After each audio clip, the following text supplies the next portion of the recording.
It's a really good argument for staying small, not raising too early, because like you said, and we saw this, and we were even probably a branch, a victim of it ourselves. When capital was very cheap and you'd get the influx of capital, for us, yeah, we probably got our Series A earlier than we definitely got it earlier than expected or planned. And then what happens? You immediately turn around and you say, "Oh, great, let's go open up hiring. Let's double our go-to-market team. Let's hire these roles and those roles." Next thing you know, you're 50 people, and like you said, you have all this kind of organizational complexity that didn't exist before. And when you're 10 people in a single, and I remember it distinctly. I remember before we were all in a single room. And I remember the moment in which we got split into two separate parts of the office and then eventually onto a separate floor.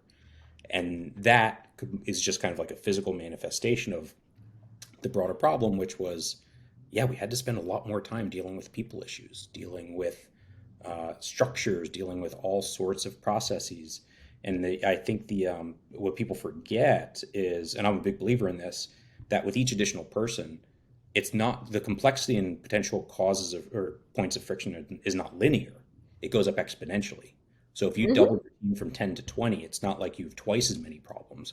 I would argue you have like 100 times or 100 problems instead of 10 problems. It's Yeah. so complex. Yeah.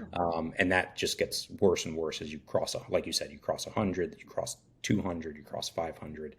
So I think there's a good argument for staying small, not raising too early. And I think you're probably going to see a lot more of that in the next couple of years, right? Yeah, I mean, I would say that, like, if I was to oversimplify, if you're a seed stage or Series A and your employees are saying they're bogged down with too many meetings, that is like a flashing red flag. That is like, Mayday, Mayday, you overhired. This is the wrong problem to have at this phase.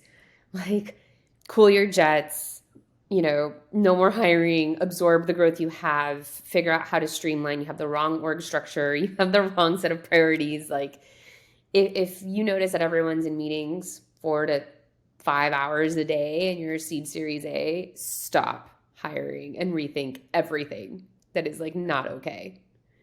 And I think part of what causes that is a bit of what I'll call ego hiring. And I would say we had a little bit of this at various parts of branch history, where you almost, as a founder, you want to get to the point where you have 30 employees, 50 employees, 100 employees, because you feel like, oh, then I've made it. Then I can tell other people, yeah, I run a 100-person company, but that actually backfires, and it has the inverse effect on your ability to actually build a successful business. I remember a point at which we did an acquisition. We grew from like 150 to 300 basically overnight.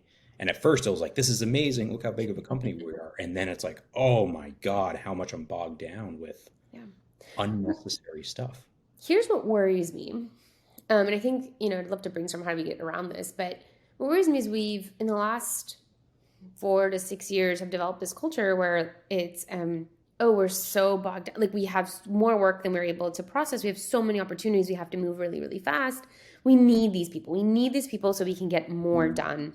Yeah. Um, the problem with that is that we've become, I think, like my generation of founders, really not great at prioritizing and making the hard decision. Because what we would do back in 2010 when you were at a startup, it was like, oh my God, we're drowning in work. We need more people. And it was like, well, more people is not an option because we can't raise money yet.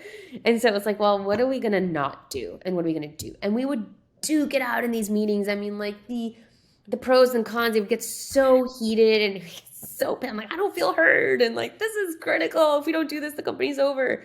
Everybody had a different opinion of like what would crater the company if we didn't do it. But ultimately, like, we came out of like, okay, there's 25 things we want to do, and we only have the bandwidth to do five. And we're gonna have to pick the right five. And it's so uncomfortable because you feel like you're betting the future of your company. Hmm. Like, well, if I could do all 25, then we would survive. But if I'm only gonna pick five of 25, like, what if we pick the wrong ones and we're done? I'm like, yeah, that's like, that's the whole gamble. That is the whole thing you're doing with a startup. You got to be good at picking those five things. But in the last 6 years, there's been so much capital, you haven't had to make those trade offs. And so, like, how do we take a whole generation of employees, executives that have grown up in this world where they don't have to choose A or B, they get to do A, B, and C? Yeah.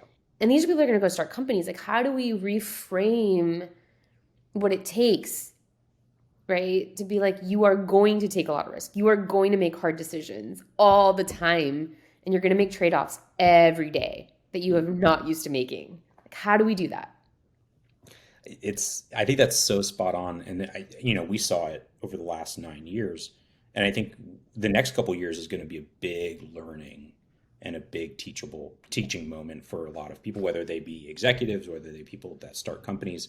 It's this concept of doing less. But I saw it. I saw it over the last 5, 6 years where it was very easy to say do it all. And I think what we were doing when we did that was we were hedging, right? Like we think it's Yes. A, but like we have the capital to be able to hire people to do B and C. Yeah. And I think over the last like year, well, I think really when COVID hit, and then over the last couple of years, at least with us, what we started to do was we started to, before it was very centralized and founder-led approvals, where it was like, okay, go to a founder or go to like the committee to get approval for a headcount or whatever.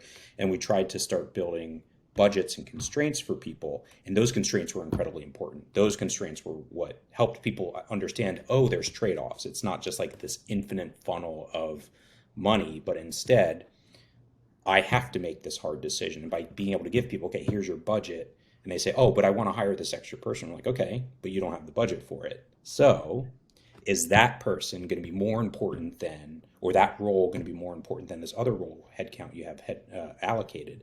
And then they choose. And that was a really fascinating mindset shift for people. And I think that's what you're going to see happen over the next couple of years, just on a broader scale. We have to get there. I mean, that's how you build business. Startups aren't supposed to hedge.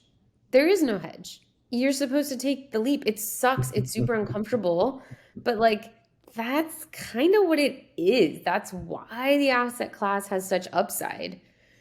It's supposed to have downside. If you eliminate the downside, you eliminate the upside, and then you just have these like not very strong and sturdy or durable businesses. Yeah. Yeah. Um, it's going to be interesting. What I'm really fascinated by is that like the people that are joining startups now, right? The young, then like the next cohort, the next generation, they're going to see what happens when you take too much capital. What happens when you overhire, right? What happens when you don't meet your milestones? And so they'll be founders someday. I'm so curious about how they'll impact the companies they build and how they build them. And then for our generation and for the executives in our teams, like I think this is going to be a hard lesson, but I think they'll come out of here a lot stronger, right? And they'll be founders again, or they'll be executives at other startups, and they will have the battle wounds that were not pleasant to acquire, but there'll be lifelong lessons, and some days they'll be advisors and board members to that next generation. And so I do think there's going to be like a massive shift in how people build businesses in like 10 years from now, Yeah. hopefully less. Yeah, hopefully, definitely, definitely. Yes. I go back to this saying that I've heard, which is good times create weak people create bad times create strong people create good times. And I think we're in a period of bad times right now, but what that's going to do is create this set of stronger people, stronger founders, stronger employees, startup employees that will eventually kind of create those good times again. Yeah.